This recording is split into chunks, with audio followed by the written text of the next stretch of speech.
1월 17일 정치권의 뜨거운 말말말 강아랑의 정치톡 시작하겠습니다. 첫 번째 정치톡은 유한나 드잡입니다.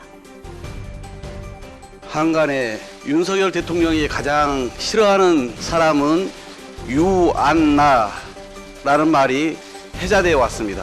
최근 당권 장악에 거침없이 나선 윤 대통령은 내부 총질은 오직 나만 할 수 있다는 듯 이 유한나, 즉 유승민, 안철수, 나경원을 향해 거센 드잡이 중입니다. 대통령은 그저 미운 3인방 속가내느라 날 새는 줄 모릅니다. 윤 대통령이 싫어하는 유한나, 바로 유승민, 안철수, 나경원 전 의원을 지칭한 건데요. 그런데 갈등이 표면적으로 드러났던 유승민, 나경원 전 의원은 그렇다 치고 박홍근 원내대표가 지목한 유한나 중에 안철수 의원이 포함된 건 좀 이해하기 어렵다는 반응이 있습니다. 유나가 아닌 굳이 안철수 의원까지 포함해서 유안나라고 지칭한 것은 야당 측의 다분한 전략적 노림수가 아니냐는 지적도 나오는 상황인데요. 그런가 하면 유안나 중 최근 연일 윤 대통령과 노골적인 갈등 양상을 보여온 나경원 전 의원. 본인의 해임 결정에 대해서 윤 대통령의 본의가 아닐 것이라며 윤핵관을 겨냥한 듯한 발언을 해서 이목을 끌었습니다.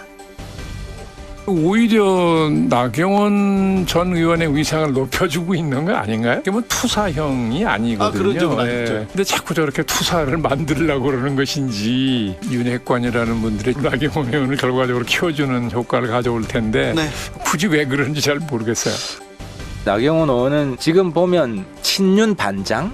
이런 식으로 이제 전략을 정리한 것 같아요. 예. 윤석열 대통령 위해서는 예. 열심히 노력하겠지만 장제원 의원으로 대표되는 윤핵관하고는 거리를 두겠다. 당대표 출마 거의 외통수예요. 이 같은 예상대로 오늘 나경원 전 의원은 윤 대통령이 당선 후 찾았던 대구 동화사를 방문해서 출마 결심에 대한 의지를 드러냈습니다. 그런데 대통령실이 또 한 번 즉각 반박하고 나섰는데요. 오늘 오전 본인의 해임이 대통령의 뜻이 아닐 것이라는 나 전 의원의 발언에 대해서 대통령의 정확한 진상 파악에 따른 결정이라면서 작심한 듯이 정면으로 부인을 한 겁니다.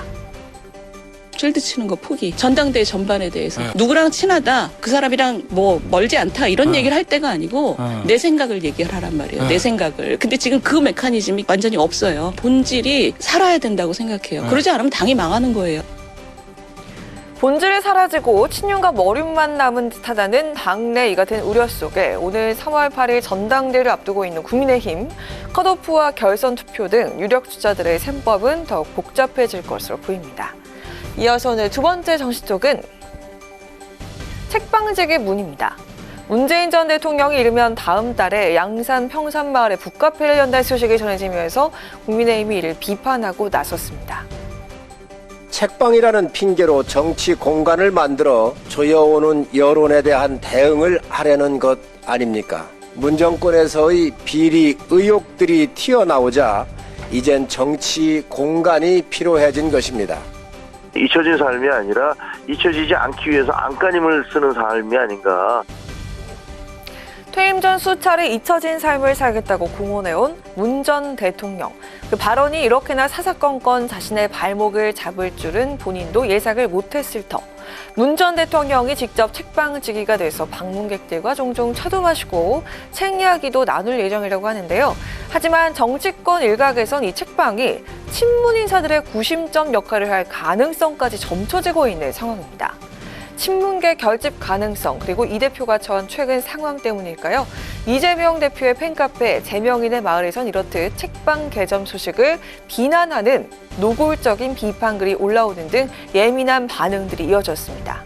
더군다나 내일 문정부 청와대 참모들을 비롯한 친문 인사들이 참여하는 정책연구 포럼, 이른바 사이제가 출범을 앞두고 있어서 시기적으로도 더 우려와 비판이 이어지고 있습니다.